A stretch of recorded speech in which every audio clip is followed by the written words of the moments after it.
Le problème d'Haïti, c'est l'agriculture. C'est vraiment fort.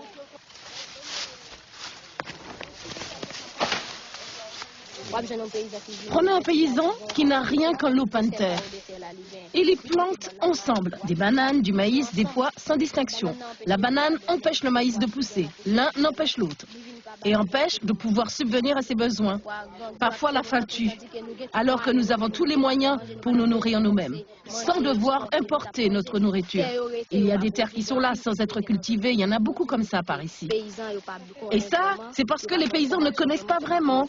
Ils ne sont pas assez bien formés en agriculture. Je suis allée en République dominicaine et il y a une grande différence. En République dominicaine, il y a beaucoup de moyens techniques pour l'agriculture. Et ça marche vraiment, hein? Mais en Haïti, faute de moyens techniques, l'agriculture ne s'en sort pas. S'il vous plaît. Il ne faut pas endommager cette partie. C'est la partie souterraine.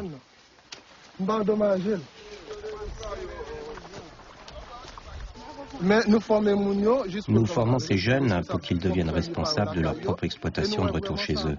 Et nous voyons qu'ils sont vraiment motivés. Par exemple, certains sont intéressés par la production animale, d'autres par la production végétale.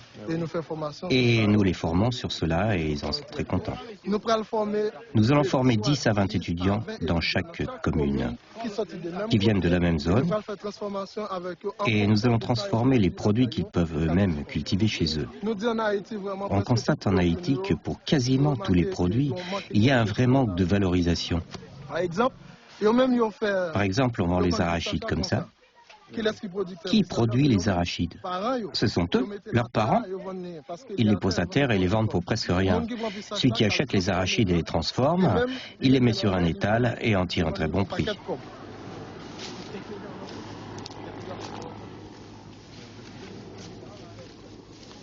Nous avons raté la révolution industrielle. Nous avons raté la révolution verte. OK?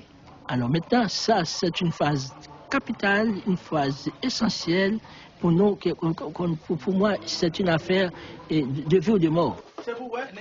Si on n'arrive pas à résoudre ce problème-là, on ne pourra même pas penser à la reconstruction systématique dans le sens de la durabilité.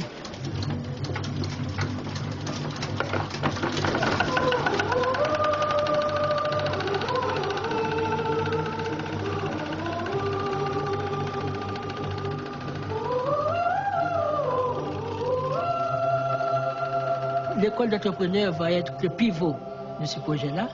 Et à travers les entrepreneurs qui sont formés ici, parce qu'ils viennent de toutes les communes d'Haïti, et on va mettre toutes ces micro-entreprises en réseau. Et ça peut révolutionner tout.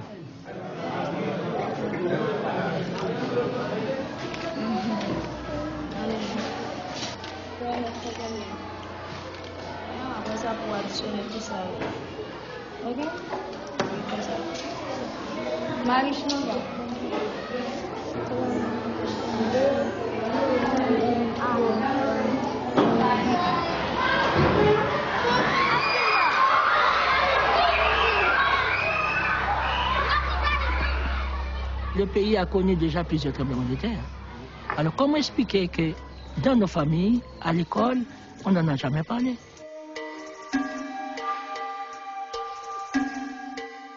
Un peuple qui n'a pas de mémoire, c'est un peuple qui n'a pas d'histoire. Et un peuple qui n'a pas d'histoire est condamné à tourner autour de l'histoire, à répéter l'histoire.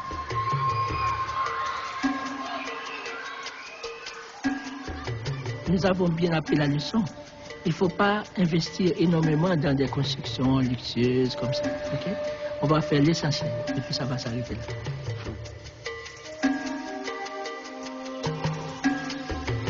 C'est vrai, c'est Dieu qui a tout créé, mais Dieu n'a pas construit les maisons. Ce sont les hommes.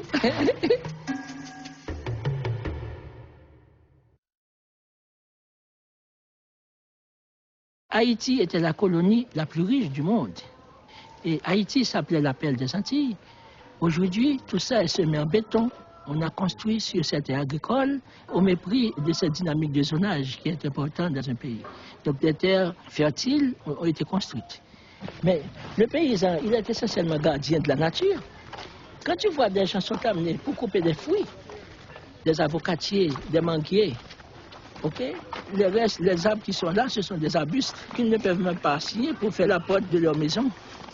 Ça fait réfléchir. Okay?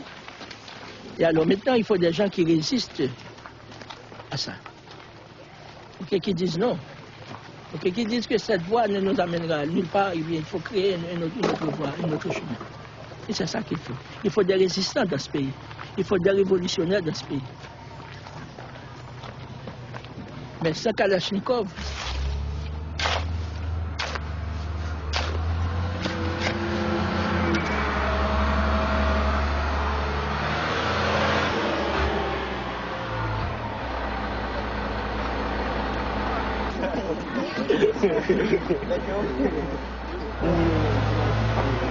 voilà, ce sont des petits frères qui manient ce matériel.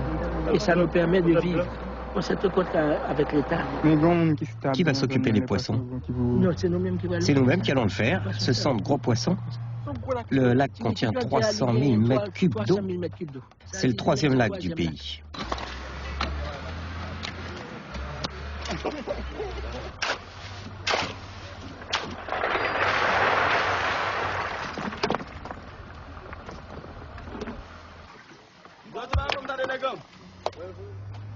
Le bassin versant de l'ouvrage est extrêmement élevé et 169 hectares. Le débit de l'eau qui va passer ici, c'est extrêmement énorme. Près de 4 mètres cubes d'eau par seconde. Il faut réaliser un ouvrage en maçonnerie pour protéger cet ouvrage. J'en termine. Élève en seconde et en 2e année maçonnerie. Jerry droit. 2e année maçonnerie et seconde A. Jérôme Élise, 2e année maçonnerie et seconde B. Il faut faire l'expérience avec partout.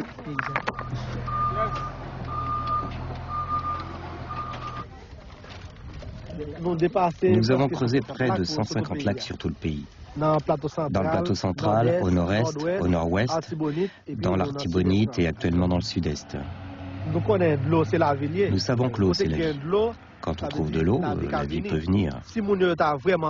Si des gens peuvent développer l'agriculture grâce à l'eau, la vie peut changer dans la région.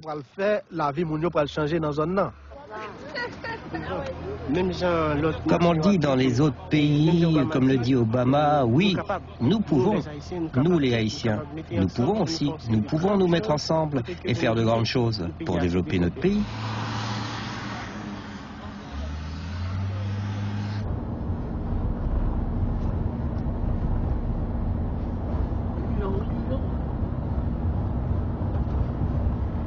Voilà, ça s'appelle Savandiane.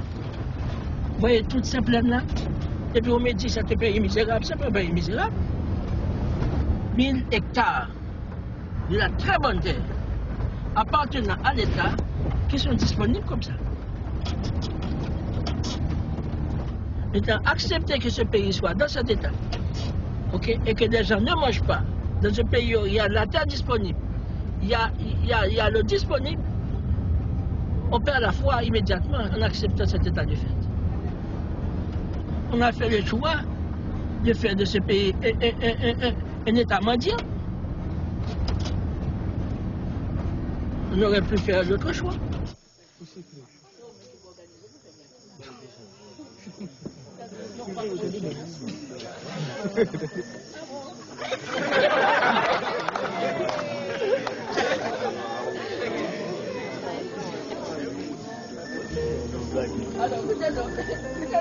Attention, nous dans l'agriculture, nous ne formons pas des étudiants journalistes.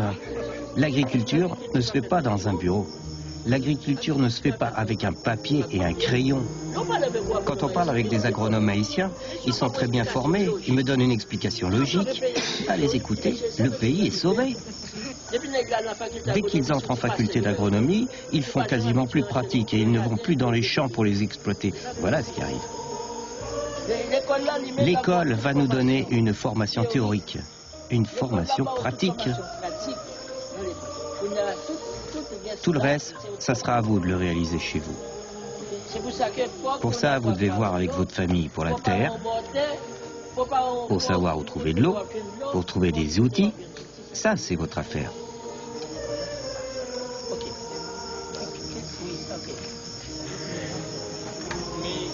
Mais qu'est-ce qui handicape la production agricole? Il y a plusieurs causes. À partir de 86, En 86, le ministre Leslie Delatour, il était ministre de l'économie. Il a pris la décision de libéraliser l'agriculture. Ça veut dire que le pays pouvait être envahi par les produits que nous produisions déjà nous-mêmes.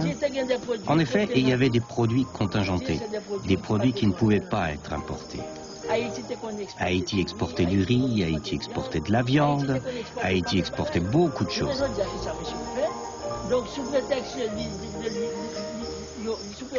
Sous prétexte de mondialisation et de globalisation, le pays a été complètement ouvert et nos marchés ont été envahis par les produits venant de l'extérieur. Et ces produits ont changé nos habitudes alimentaires. Nous nous sommes mis à manger des produits auxquels nous n'étions pas habitués du tout. Nous nous sommes mis à manger du riz chaque jour. Alors que lorsque j'étais petit, on n'en mangeait qu'une fois par semaine. On mangeait de la bouillie de maïs avec du hareng. On mangeait du malanga, des bananes plantains, des patates et beaucoup d'autres produits locaux. Apana, vous savez ce que c'est l'apana? Le système des grandes propriétés a ses difficultés propres. Le système des exploitations familiales a aussi ses difficultés. Chaque système a ses difficultés. Selon moi, dans le cas d'Haïti, c'est à cause de l'État que l'agriculture est tombée. Parce qu'il n'y a pas eu de politique agricole cohérente dans toute notre histoire. La tendance a été de transformer les paysans en soldats. À partir du moment où on remplace l'outil du paysan par un fusil, il ne reprendra jamais son outil, mais il gardera son arme à la main. Pendant toute l'histoire d'Haïti, on a fait des paysans devenir des soldats. Et c'est Duvalier qui a battu le record. C'était l'armée la plus puissante de la région, avec 300 000 tontons macoutes. Sous Duvalier, on a seulement dit que nous avions des droits. Et puis 86 est venu et on ne nous a jamais dit que nous avions des devoirs. C'est comme si nous formions un pays qui marche par le désordre. Rien ne marche dans le désordre. Si vous n'acceptez pas qu'il y ait de l'ordre, qu'il y ait des principes, si vous n'acceptez pas qu'il y ait de la discipline, rien ne marchera dans votre vie personnelle. Mettez de l'ordre dans votre vie, mettez de la discipline dans votre esprit, ayez des principes dans votre vie. On ne peut pas vivre vaille que vaille. Donc pour reconstruire le pays, nous devons produire. Mais si on veut se lancer dans la production animale, attention, chaque étudiant va s'orienter en fonction de ce qu'il peut faire, de ce qu'il aime et de ses propres choix. Et à rien d'uniforme, chaque étudiant s'oriente en fonction de ses capacités, de ses talents, de ce qu'il a appris. Depuis le tremblement de terre, personne dans la région ne peut dire ce qu'il produit chez lui. Jusqu'à présent, ce sont les étrangers qui nous apportent quelque chose. Écoutez, contrairement à ce que vous pensez, la solidarité interne au pays est bien plus grande que la solidarité internationale. Quand je vois quelqu'un de Thomon qui prépare et apporte des sandwichs, qui apporte du maïs ou d'autres choses pour les partager, quelqu'un qui sort de Thomasik, là-bas, prépare à manger et l'apporte aux gens. Du maïs, du petit mil, c'est la solidarité des gens. Regardez les gens qu'on reçoit.